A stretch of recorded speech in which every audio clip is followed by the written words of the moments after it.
আজকে তো আপনারা সবাই জানেন, আজকে আমাদের মনোনয়নপত্র জমা দেয়, রাষ্ট্রপতির পক্ষে মনোনয়নপত্র জমা দেয় আজকে দিন।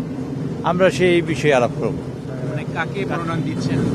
আমরা বাংলাদেশের একজন নাগরিককে মনোনয়ন দেবো ইনশাল্লাহ। দুইটাই কিনেছি, এই কারণে যদি কোনো ভুলভ্রান্তি হয় আমরা একটাই জমা দেবো হয়তো। কয়টার সময় জমা দেবেন? আমরা জমা দেবো সেকেন্ড হাফে জমা দেবো। বৈঠকে কারা কারা থাকছেন? বৈঠকে স্ট্যান্ডিং কমিটির মাননীয় সদস্যবৃন্দ সবাই থাকবেন। এই প্রস্তাব এবং সমর্থক কে হচ্ছে?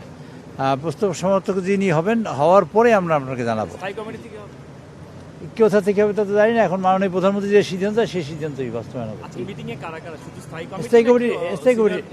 স্থায়ী কমিটির সদস্য।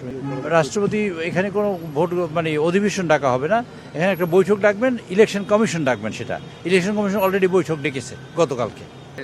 ওই ইলেকশন কমিশনের বৈঠকের দিন মানে বৈঠক মানে ভোটের জন্য দাওয়াত করবে। পিএম এর সঙ্গে যে আজকে পিএম এর সাথে বা এইচপিএম এর সাথে বৈঠকে আজকে সিদ্ধান্ত হবে কাকে নমিনেশন দেওয়া হবে এবং কারা কারা মনোনয়নপত্র স্বাক্ষর করবেন ইত্যাদি সব। ইনশাল্লাহ এইখান থেকে রওনা দেবো। যাওয়ার আগে আমাদের সাথে কথা বলে যায় না একটু?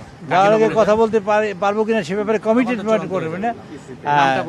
নামটা আপনাদের জানবেন, তখনই জানি তখনই। আচ্ছা, তখন যদি এটা ঘোষণা হয় তাহলে আপনারা বলে দেবেন।